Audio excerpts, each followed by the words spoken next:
Selamat pagi Bapak Ibu yang dikasihi Tuhan. Jumpa lagi dalam Renungan Harian GKI Kebonjati bersama saya Max Verinusa.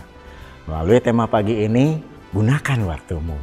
Adapun bacaan firman Tuhan diambil dari Matius 25 ayat yang ke-22, perikop perumpamaan tentang talenta berbunyi demikian. Lalu datanglah hamba yang menerima 2 talenta itu, katanya, "Tuhan, 2 talenta Tuhan percayakan kepadaku. Lihat, aku telah beroleh laba 2 talenta." Bapak Ibu Saudara, kunci sebuah kehidupan yang sukses bukan hanya ditentukan oleh sebesar modal yang kita miliki atau banyaknya kepandaian yang diperoleh seseorang.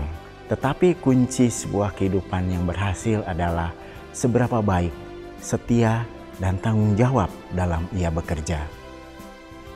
Perumpamaan tentang talenta tadi dalam hal bacaan tadi mungkin telah menjadi bacaan yang tak terlupakan dalam ingatan kita. Namun pertanyaannya adalah seberapa besar kisah ini menjadi cermin dan proses bagi kita untuk terus belajar darinya. Setiap kita tentu menginginkan keberhasilan dan tidak terkecuali ketiga hamba yang menjadi contoh dalam bacaan kita hari ini.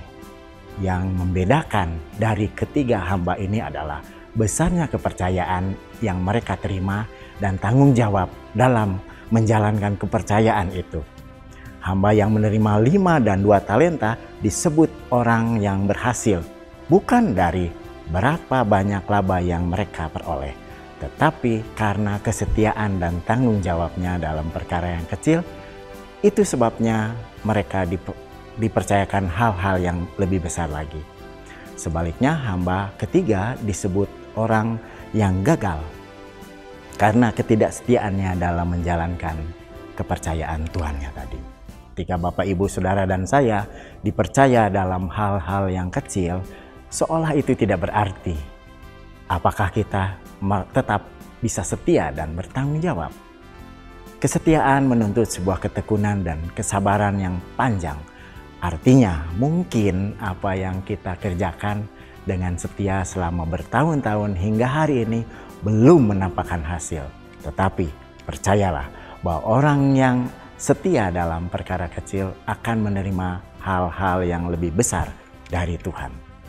Apakah kita sekalian adalah orang-orang yang setia menggunakan kepercayaan dari Tuhan? Setiap kita diberikan waktu oleh Tuhan dan Ia ingin kita menggunakannya dengan baik. Banyak orang yang hanya menggunakan waktu dalam kesempatan hidup mereka hanya untuk memperoleh kesenangan pribadi dan kekayaan semata. Beberapa orang percaya juga yang dulunya giat dan dipercaya dalam pelayanan, akhirnya membuang waktu dengan tidak setia lagi melayani Tuhan. Tetapi ada juga orang-orang yang tetap tekun menggunakan waktu-waktunya dengan hal yang memuliakan Tuhan. Bagaimana dengan kita saat ini? Tuhan memberi waktu untuk kita bekerja, maka setialah. Waktu untuk beribadah, gunakanlah itu. Dan waktu untuk melayani Tuhan, maka layanilah Tuhan dengan setia dan penuh rasa tanggung jawab. Pertanyaan untuk kita renungkan bersama. Apakah Bapak, Ibu, Saudara saat ini juga saya sudah menggunakan waktu itu dengan baik? Sebab satu-satunya kesempatan yang tak pernah kembali adalah WAKTU, waktu. Kiranya Tuhan Yesus memberkati.